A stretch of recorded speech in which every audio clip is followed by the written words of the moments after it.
At 93 years old, you think you've seen it all. You don't expect many more surprises, and you certainly don't expect to die in your armchair and stand before the Lord. But I did. And the first thing Jesus told me wasn't about my life or my family.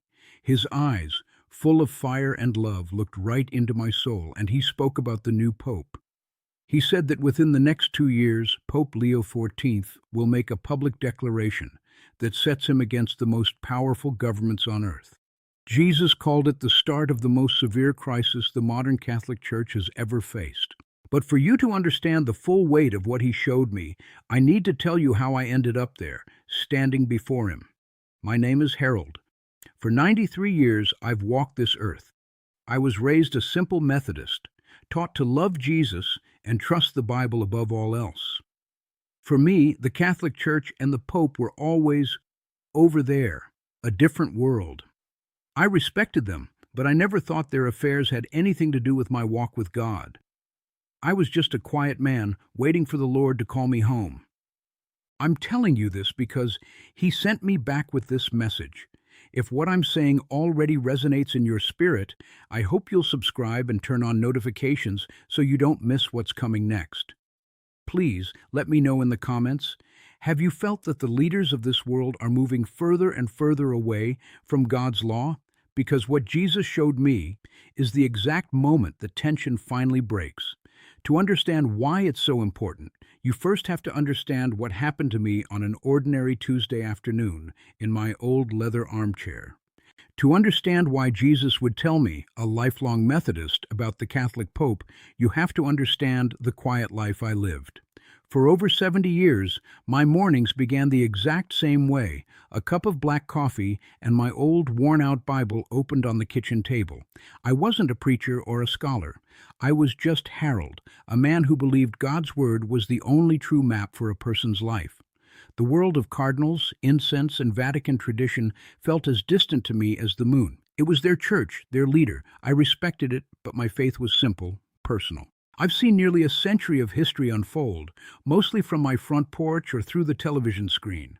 I watched wars begin and end, and I saw presidents come and go. I always prayed for them, but I kept my distance. To me, the Pope was just another one of those world leaders I'd see on the news. I believed God was in control of the grand story, but I never imagined he would use the head of the Catholic Church to deliver a message that would shake the foundations of everything. My world was small and certain. My family, my little church, and my God. That last Tuesday felt like any other. The afternoon sun was warm on the living room floor, and my old leather armchair felt like a familiar hug. My wife, Martha, was in the kitchen, and I could hear her humming a hymn. My Bible was resting in my lap, the pages so thin you could almost see through them. I was reading Psalm 23, feeling a profound sense of peace. I was 93 years old and ready to go home whenever the Lord called. I felt no fear, just a quiet calm. I took a slow, deep breath, perfectly content, having no idea it would be my very last. It happened in an instant. One moment, I was breathing in the scent of old paper and leather, and the next, a crushing weight slammed into my chest, as if the whole world had decided to sit on me. The air was stolen from my lungs. I tried to call out to Martha, but only a choked gasp escaped. Her humming in the kitchen stopped. I heard a plate shatter, then her frantic footsteps. My vision narrowed to a single bright pinpoint, the sunlight on the floor. Everything else went dark. I felt my head slump forward, the last bit of control over my own body just gone. Then there was a sensation I can only describe as a gentle pop, like a thread being snipped. The pressure vanished. The darkness lifted. I was floating, weightless, near the ceiling of my own living room. Below me, I saw my body, a frail 93-year-old man slumped in a chair. My mouth was open, my eyes half closed. The old Bible had slid from my lap and lay open on the floor. I saw Martha, her face a mask of pure terror, pressing the phone to her ear, her voice shaking as she screamed our address. I felt no pain, no fear, just a strange and profound calm. I watched as two paramedics rushed in, their movements urgent and precise. They pulled my body from the chair and laid it on the floor. It was like watching a movie about a stranger. I heard their voices, clear but distant. No pulse. Starting compressions. I saw one of them place the paddles on my chest and shout, "Clear!" as my body jumped. I tried to tell them, "I'm right here. It's okay." But the words had no sound. They couldn't see me. Later, they told my family I was gone for 23 minutes. 23 minutes where, by every medical standard, I did not exist. As I watched them work on the empty shell below, the scene began to change. The edges of the room grew hazy, the frantic sounds fading into a low hum. I became aware of a new feeling, a gentle but insistent pull. It wasn't pulling me up or down, but forward, away from the world of the living. It felt like a current in a river, a force of pure love, drawing my very essence towards something else, something beyond that room. The chaos below no longer held my attention. My only reality was this pull, this promise of a journey that had just begun. The pull grew stronger, not forceful, but impossibly gentle, drawing me away from the fading sounds of sirens. The aches of my 93-year-old body dissolved into nothing. I was moving toward a light, but it wasn't a bright glare. It was warm, like sunlight that you could breathe, and it seemed to hum with a love that knew my name. For a fleeting moment I saw my parents, not as I last remembered them, but young and vibrant, smiling as if to say I was on the right path. The peace was absolute, a stark contrast to the crushing weight on my chest moments before. The journey ended as softly as it began. I found myself standing in a place I can only describe as more real than Earth itself. I was in a meadow, but the grass glowed with a green that doesn't exist in our world. The sky wasn't blue. It was a shifting tapestry of gold and lavender, and the air itself felt alive, vibrating with pure joy. There were no buildings, no roads, just an endless expanse of perfect peace. It was like I had spent my entire life seeing in black and white, and someone had just flipped the switch to color. And then I realized I wasn't alone. He was standing before me. This was not the Jesus from the paintings in my old Methodist church. His skin was the color of rich burnished bronze, and his hair was white like pure wool. But his eyes held the fire of 1,000 suns and a love so profound it buckled my knees. I couldn't stand. I couldn't speak. All I could do was weep, not from sadness, but from a sense of absolute homecoming. In that moment, I knew without any doubt I was in the presence of my King, Jesus Christ. His voice was like the sound of a rushing river, yet it was a whisper meant only for me. He spoke my name. Harold. In that single word, every fear I ever had was gone, every question answered. I was known completely. He helped me to my feet, though I felt I was still floating. He looked at me with an urgent love and said, "You have been a faithful servant, but your race is not yet finished." His eyes grew serious. "There are things you must see, things my church on earth must know before it is too late." The first thing he showed me wasn't spoken. It was a vision that unfolded right before me.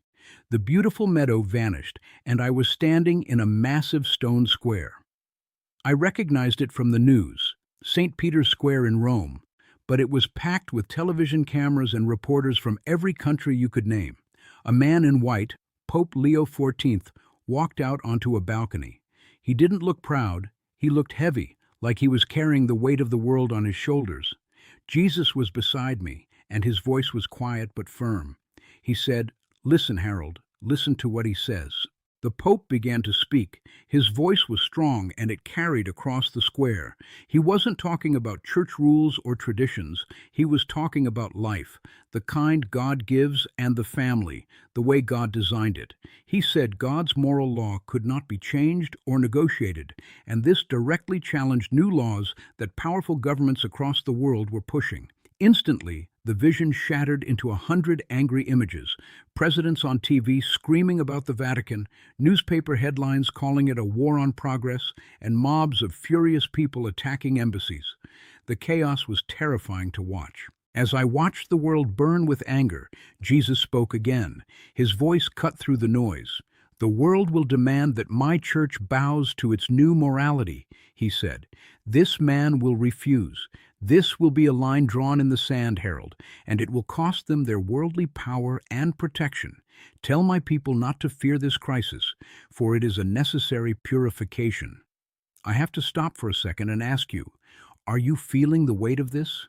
If what I'm saying is confirming something in your own spirit, please press the like button and tell me in the comments. You need to be ready. My mind was reeling. I was just a Methodist from a small town. What did I know about popes and world politics? But as Jesus spoke, a verse I had read 100 times came to my mind, from the book of Daniel. It talks about how in the days of earthly kings, the God of heaven will set up a kingdom that will never be destroyed. It will crush all those other kingdoms. I suddenly understood. This wasn't politics. It was a battle between kingdoms. A spiritual war was about to break out into the open, and this pope was going to be the one to fire the first shot. I thought seeing the entire world turn against the church was the most shocking thing Jesus could possibly show me. I was wrong. That was just the external battle, the fight with the world. He turned his gaze back to me, his eyes full of a sad fire, and I knew the next vision would be even harder to bear. That is how the world will react, he said. Now I must show you what will happen inside my own house. What he showed me next was what made me fall to my knees for the second time, because it was about us. It was about our own churches. The beautiful meadow was gone, replaced by a vision that was far more painful.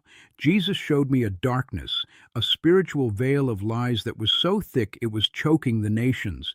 He turned to me, his eyes filled with a sad fire, and told me that this Pope, Leo XIV, had been shown this same evil.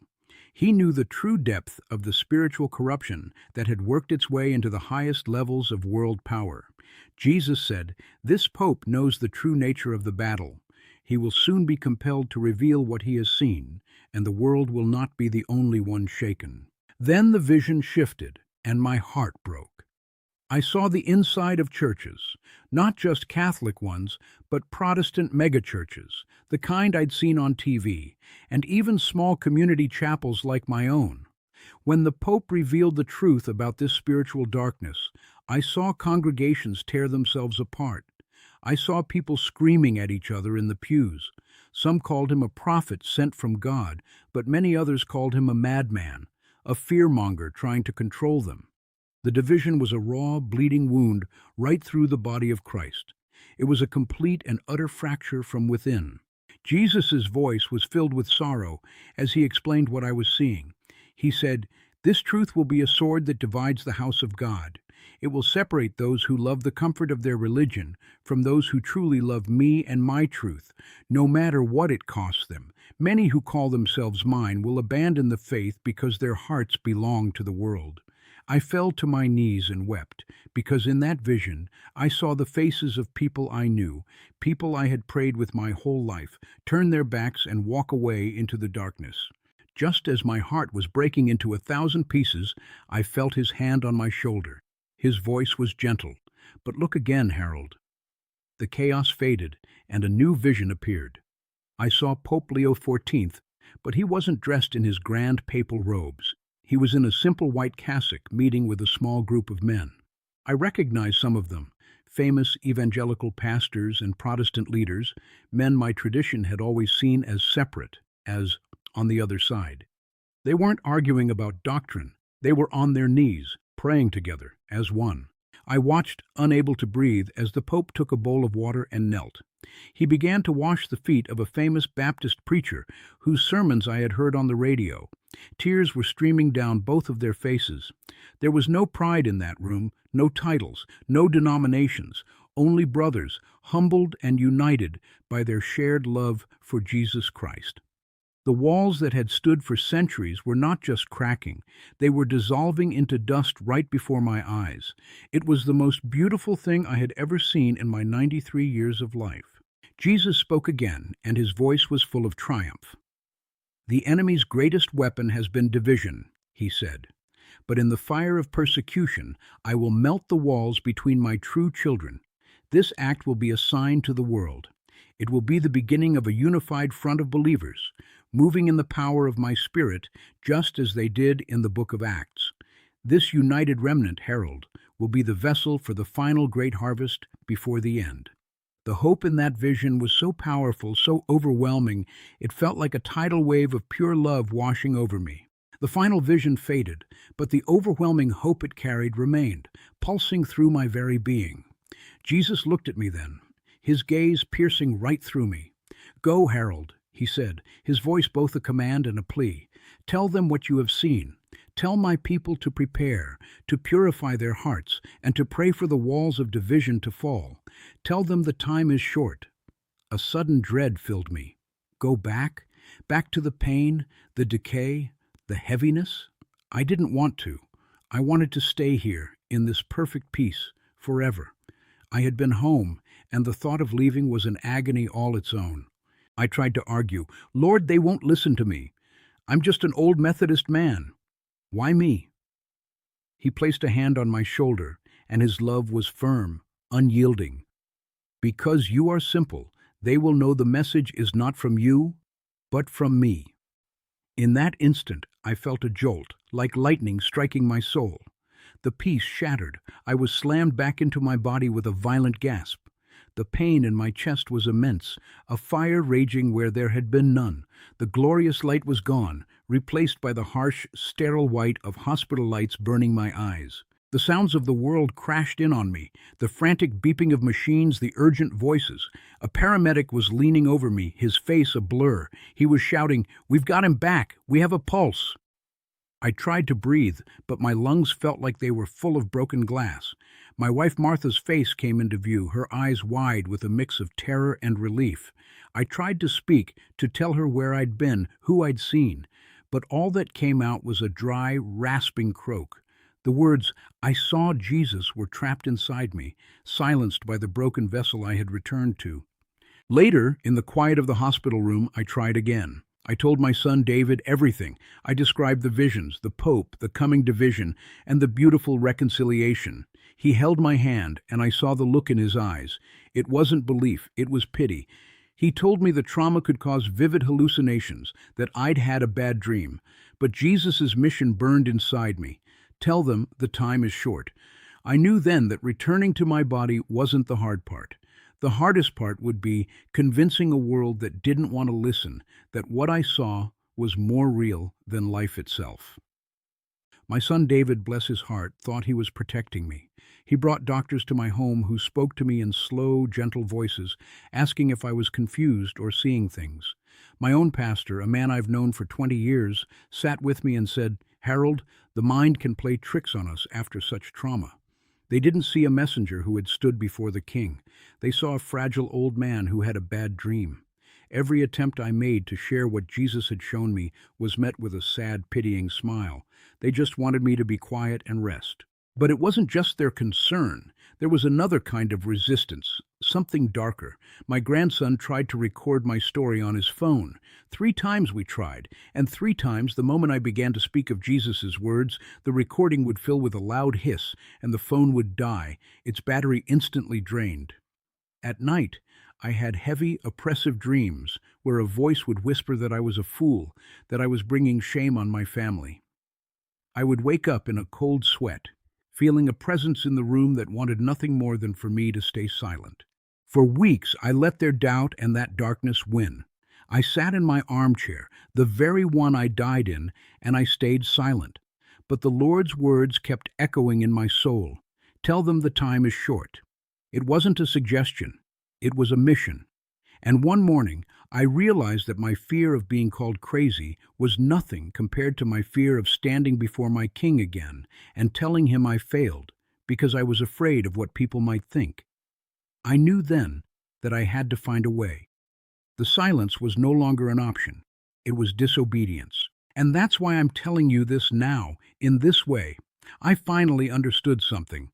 If my own loving family, my pastor, and even unseen forces were fighting so hard to keep this message quiet, it must be because the truth it contains is incredibly powerful and dangerous to the enemy.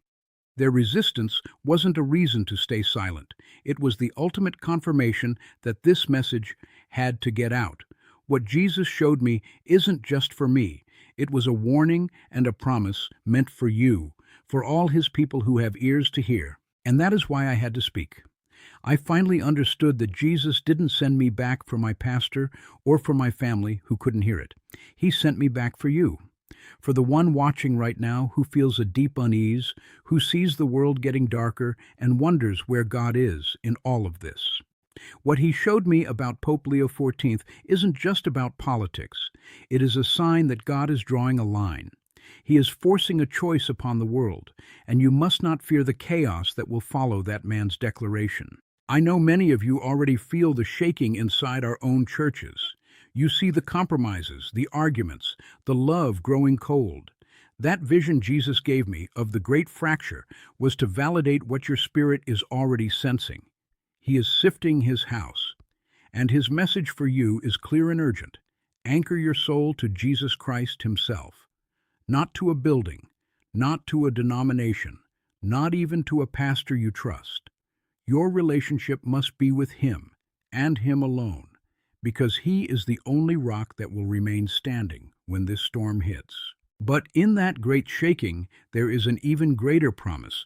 That vision of the Pope on his knees, washing the feet of a Protestant leader, that is our future. The persecution that is coming is not designed to destroy the church, but to purify and unite it. If you have longed for the walls between believers to fall, then begin to pray for it now. Prepare your heart to embrace brothers and sisters you once saw as separate. This is how God will forge his final, unified front for the great harvest. This is our incredible hope. I am 93 years old. I am not seeking fame or followers. I am a messenger delivering his final, most urgent message. Watch for these signs, and you will know the King is near. If what I have shared has borne witness with your spirit, I am asking you to please share this video with every believer you know who needs to be prepared. Subscribe for more of what the Lord is revealing, because the first thing Jesus told me about that Pope wasn't just a prophecy for the world. It was a personal warning and a promise meant specifically for you.